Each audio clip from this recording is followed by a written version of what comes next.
it down right now and clear this thing up.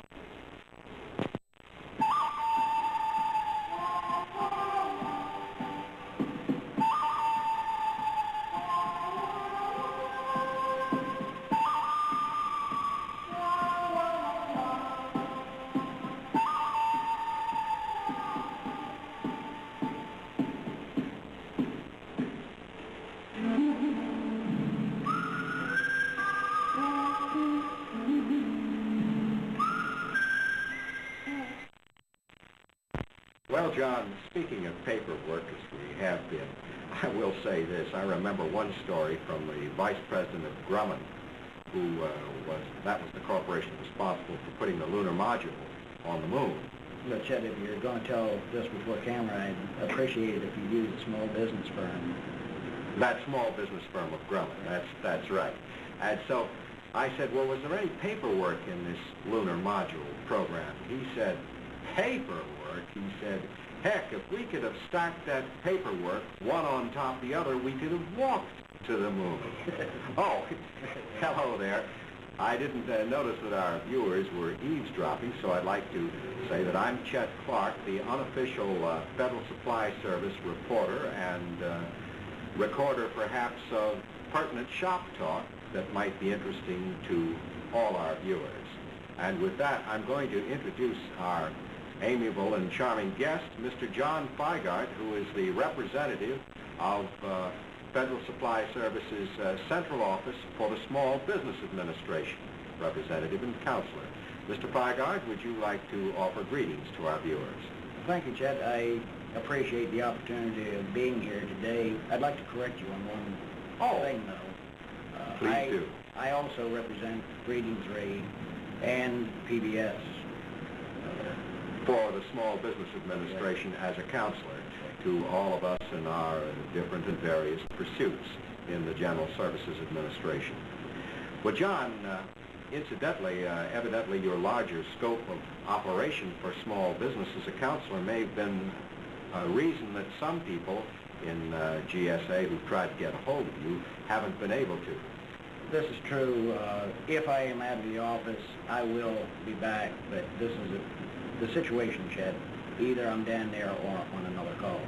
Well, it sounds like he's a very busy working man, and he is working for the interests of GSA in the matter of small business.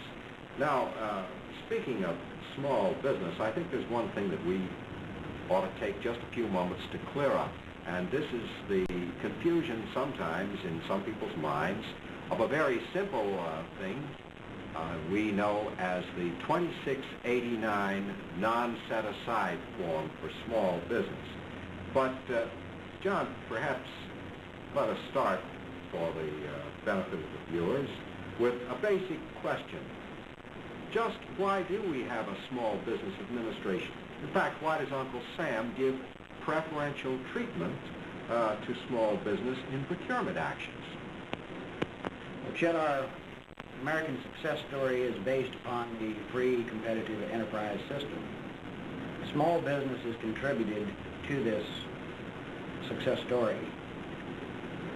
In looking as a consumer at the variety of commodities that we can select from today in our buying habits, selectivity, we can thank the small business community for this. Yes, those consumer items seem to be endless, and they seem to be growing more and more.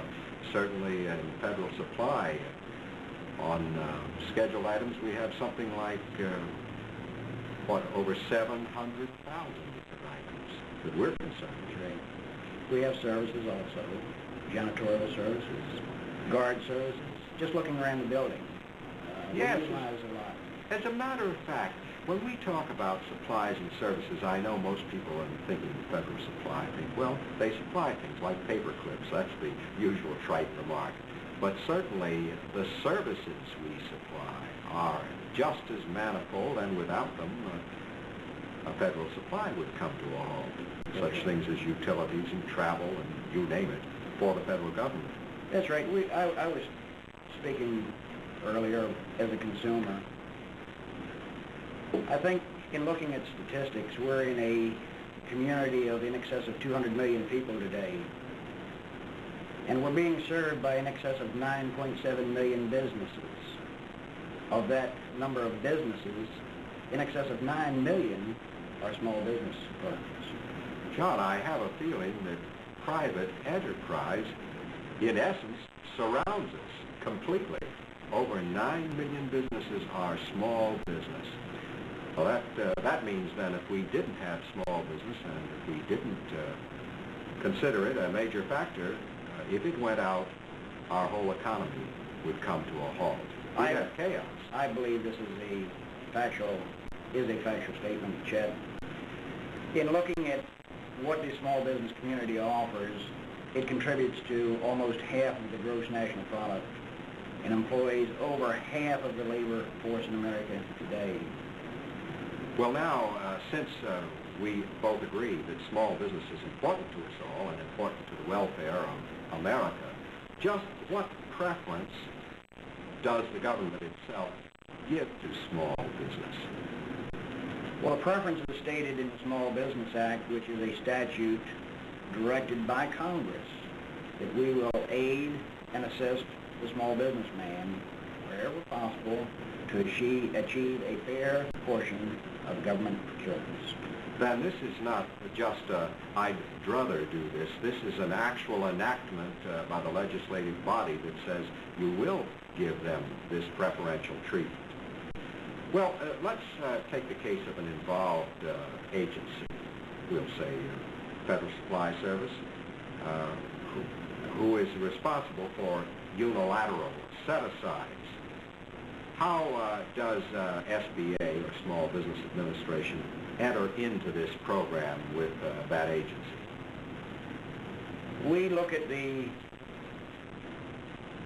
non-set-aside procurements. The unilateral program by GSA looks to the set-aside procurements. I get involved in those procurements that are not set aside. GSA has established a very good procedure for this program. Under this procedure, the procurement personnel initiate GSA Form 2689.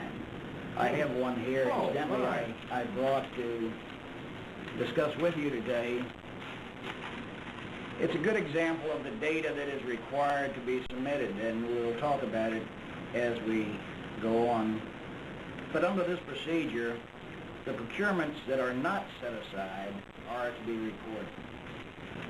The form here, you have two sheets here, Chet.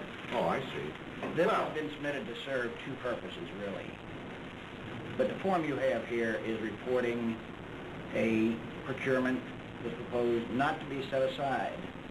But if you note, it also is a procurement that was a unilateral set-aside in the past. I see. Well, it certainly, from looking at it, it looks like a very simple form. And I notice there is a block here on the first page in this form which was sent to you, I see. And the block A says, insufficient known small business sources. No reasonable expectation that offers will be obtained from a sufficient number of responsible SB firms at reasonable prices. So that is the block evidently that was filled as a reason for not making a set-aside to small business. Yes, and the statement, incidentally, this was submitted by the General Products Division of the central office here. And if you note, in the middle part of that form, there's a reason for their determination that there is inadequate computation. Yes, I see what they say here. Only one offer received for each of the above numbers under previous solicitation. And I notice here they have set aside, though, for small business, 19 numbers and with a number of 181 line items, whereas only 3 or 12 line items are non-set aside. Now, I notice there's another form, though, on the next page. This sounds like it looks further justification, perhaps. This is the dual purpose I mentioned earlier. Ah, yes. Here it says, I see in the first part, in accordance with FPR 117063, the withdrawal of SBSA from 3 national stock numbers is proposed in order to obtain more competitive bidding on solicitation. And it says further, previous solicitation issued March 31st, 75, attracted only one offer. Then I think evidently the key here is competition. Is this it? To make a set-aside, Chet, one of the major ingredients is competition. We also look at the expectation of a reasonable price under the market conditions. In looking at this form, I believe you'll see that there's a lot of data provided, but it's encompassed on one form. Yes, in fact, speaking of paperwork as we were recently, it seems like a very simple form, simply stated. I can't really see why there has been so much confusion about it. And from this data that's submitted, evidently you can tell whether this procurement qualifies as a set-aside. Yes, if the data that is required by the procedures, and that data is identified under the GSA, Change 149 gives great detail on what is to be provided. But in reviewing some of the forms, if that data is provided, there's a question in my mind as to whether this can be severed into more than one production run, or that we can consider a partial set-aside. Oh, in fact, not all or nothing at all, but perhaps a combination. One portion of it would be set aside and one portion would not be set aside. Half a lick Is better than none, isn't it? To finish that phrase. Well, John, I think you mentioned earlier, perhaps before we went on camera, it seems to me you said that all procurements over $2,500 qualify for small business set-asides. Are there any other valid reasons for not setting aside a procurement that perhaps we might have overlooked in our discussion or haven't told our viewers? Any reasons that would prove helpful as guidelines to our viewers who are procurement officers and who must deal with this? Unfortunately, there are many valid reasons for not setting some procurements aside. Some commodities dictate a brand name to satisfy a broken component. I see. For that reason, we have to buy from a firm who supplies that part. We also have the qualified products list. This is a system whereby testing is conducted prior to purchase to eliminate undue testing time. We don't look for a 100% set-aside in those areas where a big business has qualified their product. Many more reasons, Chet. Well, in short order, John Figard, I think you certainly helped to clear the air for this humble FSS unofficial observer or reporter on the use of the 2689 non-set-aside request. But of course, it's always comforting to know that you, Mr. Figard, are available for counsel on this particular problem, in fact, on any problem that concerns small business, by any of our procurement professionals here in the central office of FSS, also in PBS, as you mentioned, at Region 3. But that brings me to the next question. What about our friends in the 10 nationwide regions of Federal Supply Service? What do they do? They're a long way away from Mr. John Figard if they need counsel. Well, since I represent one of those 10 regions, there's 9 remaining, and fortunately or unfortunately, there is a counterpart of John Figard in each of the regions, as well as in other civilian activities and DOD buying activities. We're there to answer any question, guidance, anything that's needed in the small business environment. If we don't have the answer, we'll get it for you.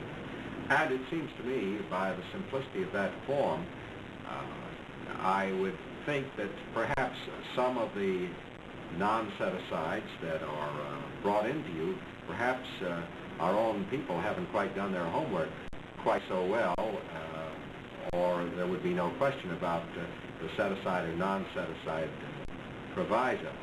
So I would suggest at this point that perhaps before the fact, the other regions go to their counterpart, John Figard, and perhaps get his counsel before they put the non-set-aside forms in. This would be most helpful. In any event, I think what we want to emphasize, John, is that you are there as a member of the Small Business Administration, as are the other SBA counselors in the other regions, working as a vital team. You're there to help all our professional procurement people in getting the job done and doing yet at the same time what Congress wants us to do on the Small Business Administration. Chet, I hope that we can relay to the people in our little conversation today that this is not my program. This is their program. We're here to assist them in conducting their program. I hope that they will come to me for advice to help them. And I think with that very fine word of advice, we'll end by saying thank you very much, Mr. John Figard of SBA, for your time with us and talking to our viewers. Thank you, Chet.